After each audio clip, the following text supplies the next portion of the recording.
government is doing so much, and you are creating awareness campaign on so many government schemes. We've been trying to target various kinds of communities, various segments of the communities. Thanks to the government now, since I'm here, I have to talk about it.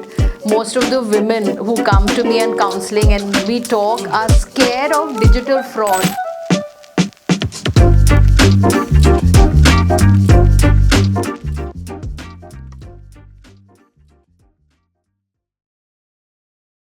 Hello everyone, welcome to the very first episode of Building a Better Tomorrow, NIIT Foundation Dialogues.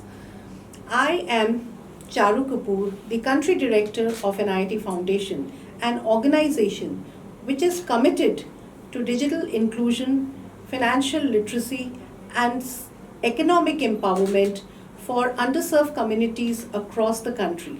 I have with me Priti Srivastava today. And I invite Priti to please introduce herself. Thank you, Charuji. Such a pleasure being here. I've been into advocacy for almost 38 years out of my 40 years of career.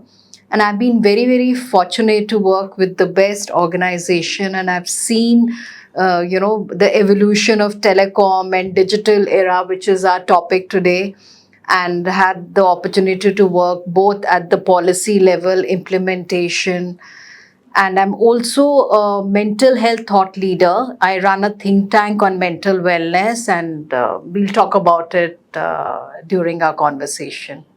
Great. Thank you so much, Preeti, for taking out time to be with us. Going forward, at NIIT Foundation in last 20 years, we have been really passionate how to reach the unreached at the farthest level of the country, how to really take digital literacy to each one of them. We want to leave no one behind, and through our initiatives in various projects, we have gone to the extent of launching digital buses, which go almost across states. They go village to village, and we try to see that how we can really bridge the gaps and break barriers and enable the community to come forward. We have various other models through which we are doing financial literacy, digital literacy inside schools, inside communities. However, over a period of time, we've noted that while technology can bring scale, which is the DNA of an NIIT Foundation, but in spite of that, there are things that limit us. When we go to the remotest areas, we see that there are barriers of the kinds that people do not have the right access to this technology. What are your views on some of these barriers? I'll take this opportunity to describe what I feel based on my experience. I feel the digital revolution is not just about technology. It's about a way of life, of innovating a lot of things, teaching each one of us what technology can do, ease of life, and, innovation brought transformation, and it has really changed us. So technology is there, but we have evolved as human beings, ease to do business, and as a country we have done well. As I said in my introduction, I was very fortunate to start my career with C. Technology in Tata's. Era of EPBX, photocopiers, then moving to, the mobile penetration in India, then data penetration through Geo, and now AI. And during these years, the biggest objective of the government and the service providers was what you are saying: how can we penetrate into India? And how can we reach maximum number of consumers?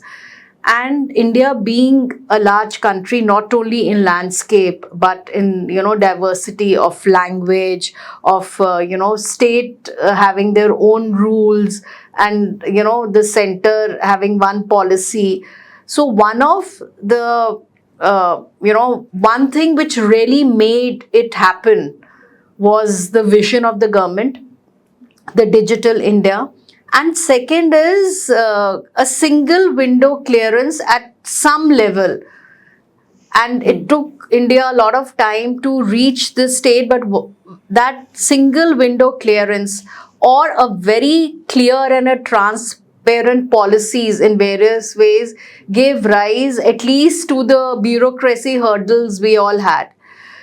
Going forward, we see that the major section of the society, which is women, in spite of giving everything, they are still facing challenge to step out of their houses. They, the house has a mobile device, but it is not handed over to the women. And even if it is handed over, then they don't have the connectivity. So they're still being challenged when it comes to breaking that barrier and coming out to learn. It's a question very close to my heart because both while working for the corporates and working for Navratan Foundation, which is my husband's NGO, I've worked at the real grassroots level in slums with women and other people. But I'll just take a step back. What you rightly said, that why we have not been, while there is availability of a mobile phone, of internet, but why we don't see that kind of penetration, and there was a gap between receiving the hardware but implementing it. There were 2-3 reasons which are real time experiences which I gathered and I want to share. First was, at a lot of places it was a language barrier. A lot of phones which were imported earlier only had English language.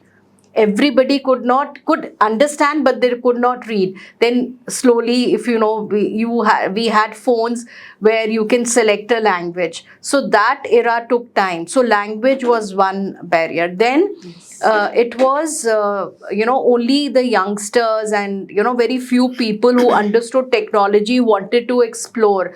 But my mother, who was at that time 70 years old, would even scared to touch the phone, and had to put it on speaker and she would speak.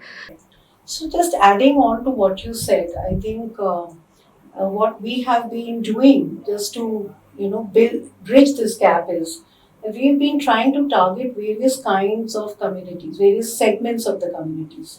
So, when it was a financial literacy program, we went ahead and worked with drivers. We went ahead with women drivers. Then when it comes to sections of society like army, then farmers. So we also picked up various segments of society to make them aware of these various schemes and programs.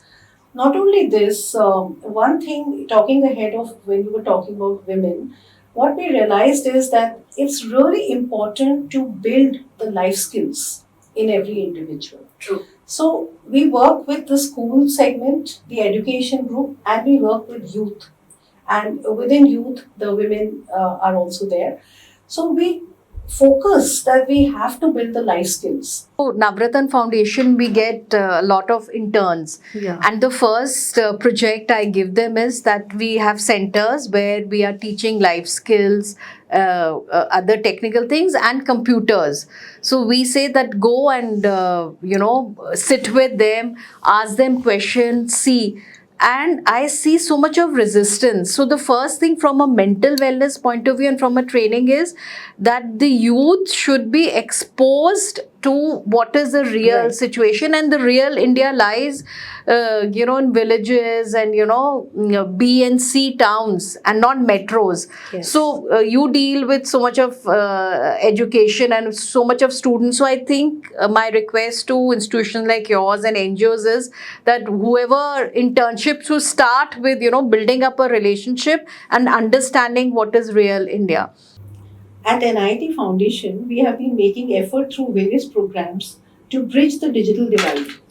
While at the rural population, the access is about 50%, and in the urban population today, the access is about 80%. However, we still feel that when we take our initiatives forward, there are challenges when it comes to accessibility. So, with technology, we can reach the masses. However, when it comes to accessibility, they are becoming limited. So, do you think that India still has a digital divide? My answer is yes and no. As we speak, we're 850 million internet users today in various form. So if I go by data, we have almost reached where we wanted to. In fact, ahead of most of our targets. I'll tell you where is the digital divide in my understanding.